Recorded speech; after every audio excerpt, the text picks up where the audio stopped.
사람들은 누구나 자기가 살아온 연수만큼 키워온 개 두 마리가 있다고 합니다. 그 개는 바로 편견과 선입견입니다. 사람들은 누구나 살면서 편견이라는 것, 그리고 선입견이라는 것을 갖기 마련인 거예요. 사람들이 살지만 그 삶 속에는 자기 중심이 있고 자기를 들여다보는 틀에 갇혀 살다 보니 자기만의 생각과 자기만의 고집이 누구나 다 생기게 마련이죠. 그래서 사람들은 사는 동안 자기의 연수만큼 키우는 개 두 마리, 편견과 선입견이 있다고 말합니다. 오늘 우리가 함께 볼 하나님의 말씀은 바로 예수님께서 사마리아라고 하는 어느 한 성에 들어가서 우물가에서 한 여인을 만나는 이야기입니다. 이 말씀 속에서 우리가 깨닫고자 하는 건 예수님께서 사마리아 성으로 들어가 한 여인을 만나시고 그 여인으로 하여금 그 동네의 수많은 사람들이 예수님을 믿게 된 이야기 속에 예수님께서 가지셨던 그 어떤 사랑과 끝없는 용서, 예수님께서 갖지 아니하셨던 편견과 선입견, 예수님은 그것을 버리시고 세상에 있는 사회적 간섭을 버리시고 그 우물가에서 여인을 만나 그에게 영원한 생명을 주시겠노라고 약속하신 그 말씀 속에 그동안에 우리가 하나님을 믿고 하나님의 자녀로 살아오면서 그동안에 우리가 가졌던 편견과 선입견 때문에 그 영원한 생명을 누구에게도 마음껏 소개해 주지 못했다면, 또는 우리가 누군가에게 복음을 전하고 그를 위하여 기도하는 삶 가운데 우리가 선택적으로 그들을 생각하고 선택했었다면 이 시간을 통하여 모든 사람들에게 복음을 전하는 이 예수님을 만나고 다시금 우리 마음 가운데 이 예수님의 마음처럼 모든 사람들에게 동등하게, 그리고 편견과 선입견을 가지지 않고 모든 사람들에게 사랑을 전하기로 결단하고 약속할 수 있는 그런 귀한 은혜의 시간이 될 수 있기를 원합니다. 예수님께서 사마리아로 가세요. 사마리아에 가시는 말씀, 오늘 본문 앞 4절에 있는데요. 사마리아를 통과하여야 하겠는지라 라고 말씀합니다. 사마리아로 가실 것을 계획했다는 거죠. 당시 유대 지역에 있는 사람들은 북쪽에 있는 갈릴리라고 하는 지역을 갈 때 그 가운데에 있는 사마리아를 통과하지 않았어요. 왜냐하면 유대 지역, 남쪽에 있는 유대 지역 사람들은 사마리아 사람들을 이방인으로 취급했거든요. 그래서 그 사마리아를 통과하지 않고 요단강 동편에 있는 요단강을 건너서 베레아 지역의 길을 따라 다시 요단강을 건너서 갈릴리로 가는 이런 길의 행로가 대부분 사람들, 남유다 사람들이 가졌던 길이에요. 그러니까 남유다 사람들은 갈릴리라고 하는 지역을 갈 때 사마리아를 통과하지 않고 우회했다는 거죠. 그런데 예수님께서는 그 길을 선택하지 않고 사마리아라고 하는 지역을 통과해서 갈릴리로 갔다는 거예요. 근데 사마리아를 통과하는 과정 가운데 한 여인을 만났다는 거죠. 예수님께서는 사마리아라고 하는 곳을 지름길 삼아 찾아간 것이 아니라 사마리아를 꼭 가야만 했던 이유가 있었다라는 것을 우리에게 말해줍니다. 그래서 오늘 본문 뒤에 있는 40절에서도 이렇게 말씀하세요. 사마리아인들이 예수께 와서 자기들과 함께 유하시기를 청하시니 거기서 이틀을 유하시네. 만약 예수님께서 사마리아를 지름길 삼아 갔다면 거기서 이틀을 유하셨을까요? 빨리 가려고 했으니까 유하지 않았겠죠. 이틀 동안 거기에서 머무를 이유가 없었겠죠. 그런데 예수님께서는 사마리아라고 하는 지역을 지름길 삼아 간 것이 아니라 남들은 사마리아를 통과하기 싫어서 우회하지만 나는 남들이 싫어하는 이 사마리아를 통과하겠다라고 하는 계획을 가지고 그 지역을 찾아갔다는 거예요. 사람들은 사마리아를 편견과 선입견을 가지고 그들을 바라보지만 예수님은 선입견과 편견이 아닌 사랑을 가지고 그들을 바라봤다는 것을 우리에게 알게 해 주십니다. 예수님께서 사마리아를 가셨다라고 하는 것을 우리가 좀 더 잘 이해하려면 유대 지역과 사마리아 지역에 있던 사람들의 이 관계를 좀 이해할 필요가 있겠습니다. 오늘 본문 9절에 보면 이렇게 말씀하세요. 사마리아 여자가 이르되 당신은 유대인으로서 어찌하여 사마리아 여자인 나에게 물을 달라 하니까 하니 이는 유대인이 사마리아인과 상종하지 아니함이러라. 당시 남유대에 있던 사람들은 북쪽에 있던 사마리아 사람들과 상종하지 않았대요. 왜냐하면 주전 722년경에 북이스라엘이 북쪽에 있는 아수르라고 하는 나라에 의하여 멸망을 당합니다. 근데 이때 아수르라고 하는 나라가 북이스라엘을 멸망시킬 때 썼던 정책이 하나 뭐냐면 쌍방향 이민 정책이에요. 쌍방향 이민 정책이라 하면 그들을 포로로 끌고 가기도 하고 그들이 다스렸던 속국에 있는 나라들을 이 지역으로 이주를 시켜버린 거예요. 그러니까 사마리아에 살던 북이스라엘 사람들은 강제로 포로로 끌려가고 또 아수르가 다스리고 있던 속국에 있는 민족들이 이 나라에 들어와 살게 되니까 어떤 현상이 일어났을까요? 민족이 혼혈되는 현상이 일어나요. 민족이 혼혈되면서 민족 정체성을 잃어버려요. 그런데 민족 정체성만 잃어버렸으면 문제가 안 되는데 신이 섞여버려요. 신이 섞여버리니까 혼합 종교가 일어나고 혼합 종교가 일어나니 결국 이들은 하나님을 섬기는지 우상을 섬기는지 하나님을 섬기는 것도 같고 우상을 섬기는 것도 같고 그래서 한 사람이 여러 신을 동시에 섬기는 안타까운 일이 이 사마리아 지역에 일어나고 만 거예요. 그러니까 남유대 사람들은 사마리아를 바라볼 때 저 사람들은 이방인과 피가 섞인 혼혈족 그래서 그들을 순수한 유대인이라 인정하지 않고 이방인 취급을 하기 시작한 겁니다. 그 후에 페르시아가 바벨론과 아수르를 멸망시키고 나서 제국을 다스리지 않습니까? 제국이 되고 나서 이 유대 민족들을 다시 포로들을 귀환시켜요. 고레스 칙령이 바로 그거잖아요. 그래서 다시 그들을 귀환시켰을 때 돌아온 이스라엘 사람들이 예전에 가졌던 그들의 성벽을 재건하기 시작합니다. 그런데 성벽을 재건할 때 사마리아에 있던 산발락과 도비아라고 하는 지도자들이 이 성벽을 재건하는 것을 찾아와서 그들을 방해하기 시작해요. 이게 바로 느헤미야에 나오는 내용입니다. 그래서 그들을 방해하고 그 성벽을 온전히 재건하지 못하도록 계속 계략을 짜는 거예요. 왜냐하면 돌아온 이스라엘 남유다 민족들이 힘이 세지면 주변에 있는 약소국들이 또 견제를 해야 되지 않습니까? 그러다 보니까 그 사람들이 돌아온 유대 민족이 힘을 갖지 못하도록 계속해서 견제를 하는 거예요. 그래서 성벽을 재건하지 못하도록 계속 방해 작전을 펼칩니다. 그리고 나서 사마리아 성에 이 사람들이 이제 그러면 우리가 이들과 함께 더 이상 살 수 없다 해가지고 어떤 일이 벌어지냐면 사마리아 성에 있던 사마리아 마을의 지역에 있는 그리심산에다가 성전을 건축하기 시작합니다. 사마리아가 그리심산의 북쪽에 있는 곳에다가 성전을 건축하니까요. 이제 어떤 일이 나요? 하나님을 예배하는 장소가 분리돼 버린 거예요. 그래서 서로가 우리가 섬기는 우리가 지은 이 성전이 진짜 성전이다 라고 말하면서 어디서 우리가 예배해야 옳은 예배냐? 남쪽은 남쪽, 북쪽은 북쪽. 그래서 요한복음 4장 24절 오늘 본문 뒤쪽에 있는 사마리아 여인이 우리가 어디서 예배하는 게 참되게 예배하는 겁니까? 라고 질문을 하지 않아요? 그래서 이 이야기가 나오는 거예요.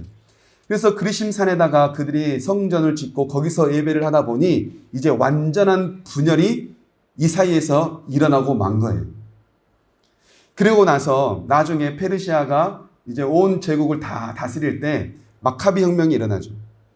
마카비 혁명이 일어나서 유대인들이 이제 승리를 쟁취하고 있던 그 시점에 어떤 일이 일어나냐면 사마리아 사람들이 유대인 쪽에서 함께 싸워주는 것이 아니라 유대인 반대쪽에 있는 사람들과 함께 싸워서 유대인들을 또한 대항하는 거예요. 나중에는 그것을 보복을 삼고자 요한이라고 하는 힐카누스라고 하는 한 대제사장이 마카비 혁명으로 전쟁을 승리하고 나서 나중에 그들을 또 보복한다고 사마리아에 있는 성에 있던 성전을 또 헐어버려요. 그러니까 계속해서 전쟁이 사마리아와 유대 사이에 끊임없이 일어났던 거예요. 700년 동안 이 전쟁이 계속해서 벌어집니다. 여러분 생각해 보세요. 700년 동안 전쟁을 벌인 사이 가운데 그들의 마음 가운데 얼마나 틈이 생기고 그들 마음 가운데 얼마나 깊은 상처가 생겼겠어요. 이런 사이에 있던 남유다와 북이스라엘을 대표하는 사마리아 사람들 사이에 간극이 벌어지고 심지어는 내가 섬기는 하나님이 참신이다라고 하는 잘못된 다툼까지 이들 사이에서 벌어지고 만 거예요. 그래서 우리가 어디서 예배하는 게 참되게 예배하느냐라는 씨름이 생기고 만 거죠. 이런 상황 가운데에서 예수님께서 사마리아 여인을 찾아갔다라고 하는 건 사회적 간섭을 타파하신 굉장히 놀라운 사건이에요. 유대인이었던 예수님이 사마리아를 찾아갔고 사마리아 여인을 만나 말을 건넸다? 이것은 굉장히 놀라운 사건입니다. 그런데 이 예수님께서 만난 사마리아 여인이 어떤 사람이래요? 18절에 보니까 이렇게 말하죠. 남편이 5이 있었고 지금 있던 남편도 사실은 내 남편이 아니다라고 하는 예수님의 말씀이 있지 않습니까? 그러니까 이 여인은 사마리아 여인인데 남편이 5명이나 있었고 지금까지, 그리고 지금 있는 남편 또한 자기 남편이 아닌 사람인 거예요. 여러분, 남편이 5명이 있었고 지금 있는 남편이 자기 남편이 아니다라는 이야기 속에 사마리아 여인이 어떤 사람으로 들리십니까? 음행한 여인처럼 들리세요? 아니면 불쌍한 여인처럼 들리세요? 우리는 음행한 여인으로 생각하기 쉽지만 사실상은 불쌍한 여인에 더 가깝습니다. 왜냐하면 당시의 이혼은요, 여자가 요구할 수 있었던 게 아니라 남자가 요구할 수 있었던 거예요. 그러니까 이 여인은 5번의 남편에게 뭘 당한 거예요? 버림을 당한 거예요. 그리고 지금에 있는 남편 또한 사실상은 자기 남편이 아니다라고 하는 건 지금 이 있는 남편 또한 언젠가 이 여자를 버릴 수도 있다는 거예요. 그래서 사마리아 여인은 버림받은 불쌍한 여자예요. 남편을 5명 만나봤지만 지금까지 진정한 사랑을 해본 적이 없어요. 남편을 5번 만나봤지만 그 누구도 나의 목마름을 한 번도 채워준 적이 없어요. 모두가 다 자기의 실리를 가지고 때가 되면 버리게 되는 그러한 일들을 5번이나 경험하고 지금 있는 남편 또한 자기 남편이 아닌 이 아픈 일을 겪고 있는 게 바로 사마리아 여인이었던 겁니다. 이 사마리아 여인이 물을 뜨러 가는데 언제 뜨러 가요? 6절에 보니까요, 6시쯤 물을 뜨러 가요. 유대 시계에서 6시면 종오 12시를 말합니다. 여러분, 우리나라 12시, 한여름 되면 12시 얼마나 뜨겁습니까? 이스라엘 역시 12시면 굉장히 뜨거운 날씨예요. 그래서 12시에는 사람들이 걸어 다니지 않아요. 대부분 사람들이 집에서 낮잠을 자거나 쉬는 시간이었다고 합니다. 그런데 그 틈을 타서 물을 뜨러 갔다라고 하는 건 사람들과 마주치지 않고 싶은 심정이었던 거예요. 지금 자기의 처지가 사람들을 만날 처지가 아닌 거예요. 여러분, 어렸을 때 혹시 물을 길러 다니신 적 있으십니까? 지금이야 약수가 없지만 예전에는 약수가 있었잖아요. 그래서 산으로 물통을 들고 물 뜨러 갈 때 사람들이 어때요? 마을 사람들이 3, 4, 5 모여서 함께 약수물을 기르러 가잖아요. 그리고 또 여러분, 도랑에서 방망이로 빨래 해보신 적 있으세요? 도랑에서 방망이로 빨래질 할 때 여러분 혼자 하나요? 그렇지 않잖아요. 사람들이 모여서 함께 비슷한 시간에 모여서 방망이를 두드리고 빨래를 하잖아요. 그러니까 물을 기르러 가는 건 사회적인 활동이었던 거예요. 그러니까 혼자 물을 기르러 가는 건 사회적인 활동에 참여하지 못했다는 거예요. 사람들은 우물에 모여서 함께 이야기를 나누고 그동안 살아온 삶이 어땠는지 함께 교제하면서 그런 시간들을 보냈지만 이 여인은 그게 싫은 거예요. 사람들을 만나고 대화하는 것, 사람들을 만나서 내 마음을 열어놓는 것 싫은 거예요. 그래서 아무도 보지 않은 12시, 아무도 길을 다니지 않는 그 12시에 뜨거운 햇빛이 차라리 더 나았던 거죠. 그래서 물동이를 이고 그 시간에 물을 뜨러 갑니다. 5명의 신랑을 만나도 아무도 나에게 참 기쁨과 생명을 주지 못했지만 이제 이 여인이 예수님을 만나자 참 생명, 참 신랑을 만나게 돼요. 그래서 예수님께서 5명의 남편을 만났지만 참 생명을 얻지 못했던, 참 사랑을 받지 못했던 이 여인을 만난 이야기는 예수님을 만남으로 참 신랑을 얻게 된 사랑의 이야기와 같은 거예요. 이 여인이 이제 예수님을 만남으로 참 신랑, 진짜 신랑 같은 사랑, 진짜 사랑 같은 사랑을 이제 이 예수님을 통해서 경험하게 됩니다. 그래서 예수님께서 14절에서 이렇게 말씀하시죠. 내가 주는 물을 마시는 자는 영원히 목마르지 아니하리니 내가 주는 물은 그 속에서 영생하도록 솟아나는 샘물이 되리라. 그동안에 수많은 물을 마셔봤지만, 그동안에 수많은 남자를 만나 사랑이라는 것을 받아보고 싶었지만 한 번도 누리지 못했던 그 사랑을 이제는 이 예수님을 만남으로 진정한 생명수 되는 물을 마시고 이제는 영원한 사랑 가운데 거할 수 있는 길을 예수님을 만남으로 허락받게 되었다는 거예요. 여러분, 예수님께서 사마리아로 가신 이유가 뭡니까? 그 길이 빨라서가 아니에요. 이처럼 버림받아 살아가는 이 여인을 찾아가셨던 거예요. 사랑을 찾아, 진정한 행복을 찾아, 진정한 영생을 찾아, 진정한 생명을 찾아 살지만 진정한 생명과 사랑과 행복을 찾지 못한 그 수많은 버림받은 사람들, 돈에 버림당하고 사람에게 버림받고 사회에 버림받고 직장과 일터에서 버림받고 살아가는 수많은 사람들에게 진정한 생명과 진정한 신랑이 되시기 위해 그들을 찾아가셨다는 거예요. 예수님께서 오신 이유 누가복음 19장 10절에서 이렇게 말씀하세요. 우리 함께 읽어봅니다. 시작. 인자가 온 것은 잃어버린 자를 찾아 구원하려 함이니라. 아멘. 예수님께서 이 땅에 오신 이유는 잃어버린 자를 찾아 구원하기 위함이에요. 예수님께서 사마리아를 가신 이유는 지름길이라서가 아니라 그를 찾아, 잃어버린 자를 그를 찾아 그를 구원에 이르도록 그 길을 선택하셨다라는 겁니다. 여러분, 우리도 일전에는 사마리아인 것 같지 않았습니까? 우리 역시 사마리아 여인처럼 그런 삶을 살지 않았나요? 우리도 예수님을 만나기 전에는 사마리아인이었잖아요. 우리 역시 예수님을 만나기 전에는 사마리아인처럼 버림받은 인생이었잖아요. 진정으로 나에게 행복을 줄 것이다 라고 하는 그 무언가를 찾으며 그 무언가를 떠나 살았지만 나중에는 거기에 버림받고 거기에 마음이 상하고 거기에 속상하고 인생이 실패하는 것 같은 경험들을 우리 해왔잖아요. 그런데 예수님께서 우리에게 만나 영원한 신랑 되시고 진정한 사랑을 주심으로 우리의 삶이 영원한 생명 주시는 그 하나님의 사랑 안에 거하는 이 은혜를 지금 우리가 받아 누리며 살고 있지 않습니까? 하나님을 만나기 전, 예수님을 만나기 전 진정한 사랑이 우리에게 없다 보니까요. 사랑을 알지 못하다 보니까 우리는 우리 자신도 사랑하지 못했어요. 내 자신을 사랑하지 못했다는 거예요. 예수님을 만나기 전 우리의 모습은 나를 사랑하는 게 아니었어요. 남이 나를 어떻게 생각할까? 저 사람은 나를 어떻게 생각할까? 내 인생을 내가 사는 게 아니라 남의 나를 살아왔던 거예요.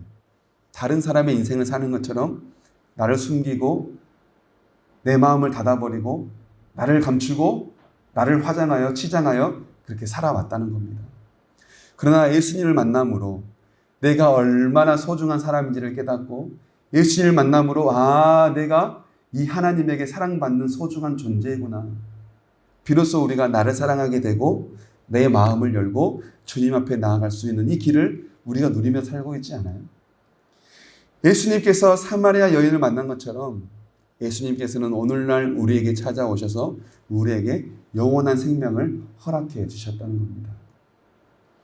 그렇다면 우리는 이 예수님께서 사마리아 여인을 만나 그 사마리아 여인에게 영원한 생명을 주셨던 것을 생각하면서 우리 역시 이 시대에 어딘 곳에가 있을 사마리아인을 찾아가야 되지 않겠습니까? 사마리아인과 같았던 우리를 하나님의 자녀 삼아 주셨다면 우리 역시 이 시대의 어딘가에 있을 그 사마리아인을 찾아가서 그들에게 하나님의 이 진실한 사랑을 전해야 하지 않겠어요? 누가복음 6장 37절부터 38절까지 이렇게 말씀하세요. 우리 함께 읽어볼까요? 시작. 비판하지 말라. 그리하면 너희가 비판을 받지 않을 것이요. 정죄하지 말라. 그리하면 너희가 정죄를 받지 않을 것이요. 용서하라. 그리하면 너희가 용서를 받을 것이요. 주라. 그리하면 너희에게 줄 것이니 곧 후이되어 누르고 흔들어 넘치도록 하여 너희에게 안겨주리라. 너희가 헤아리는 그 헤아림으로 너희도 헤아림을 도로 받을 것이니라. 아멘. 사마리아인을 만나러 갔을 때 우리가 해야 할 것, 그리고 하지 말아야 할 것, 그 두 가지를 오늘 본문에서 우리에게 말해줍니다. 사람들에게 정죄받고 사람들에게 판단받고 비판받아서 살아왔던 그 사마리아 사람들을 우리가 만나게 될 때 우리가 하지 말아야 할 것 두 가지, 해야 할 것 두 가지. 하지 말아야 할 것 뭡니까? 바로 비판과 정죄. 여러분, 예수님께서 사마리아인을 만났을 때 그에게 비판을 하셨습니까? 그를 정죄하셨나요? 사마리아인들은요, 유대인들에게 비판받아왔던 대상이에요. 유대인들에게 정죄받아왔던 대상이에요. 모세 오경만 가지고 이것이 하나님이다라고 생각하면서 사마리아는 그리심산에서 예배를 드렸거든요. 종교적으로도 타락했던 도시예요. 사람들에게 늘 비판받고 정죄의 대상이었던 사마리아 사람을 예수님이 하나님의 아들이신, 예배의 주인 되신, 세상의 창조주고 구원자 되신 그 예수님이 그를 만나서도 그를 비판하지 않았어요. 그를 정죄하지 않았어요. 예수님 역시 그를 만났을 때 그를 사랑으로 품으셨다는 거예요. 사마리아인을 만났을 때 우리가 해야 할 것 두 가지. 오늘 우리가 함께 읽었던 금방 누가복음에 나와 있는 말씀에서는 용서하라, 주라라고 말하지만 저는 본문에서 우리가 그러면 사마리아인을 만났을 때 뭘 줘야 할까? 본문 속에서 한번 찾아봤습니다. 7절인데요. 오늘 본문에 있는 7절에서 이렇게 말씀하세요. 예수님께서 사마리아 여인을 만났을 때 우리 함께 읽어볼까요? 시작. 사마리아 여자 한 사람이 물을 기르러 왔음에 예수께서 물을 좀 달라 하시니. 여러분, 예수님께서 사마리아 여인에게 줬대요. 무엇을 준 것 같아요? 되려 예수님은 물을 좀 달라 하지 않았습니까? 그런데 저는 이것을 준 것이라고 생각해 봅니다. 예수님은요, 사마리아 여인을 만나서 너 왜 이렇게 살았어? 너 왜 지금까지 그리심산에서 예배했어? 너 왜 지금까지 남편이 5이야? 이런 말씀을 하시지 않고 뭐예요? 나도 목마르다. 나도 너처럼 목마르다. 나에게도 물을 좀 줄 수 있지 않니? 나에게도 좀 물을 주겠니? 예수님은요, 사마리아 여인을 만나서 공감을 줬어요. 너가 아픈 것처럼 지금 나도 아파. 너가 목마른 것처럼 너를 보니 나도 지금 목말라. 너가 사랑을 받지 못하는 걸 보니 나도 마음이 너무 아파.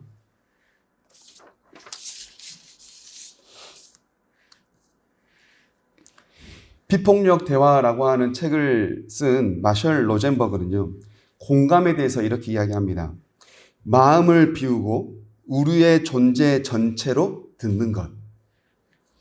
선입견과 판단에서 벗어난 후에야 공감이 가능하다라고 말해요. 공감은 상대방이 하는 말에 우리의 모든 관심과 집중을 드리는 것.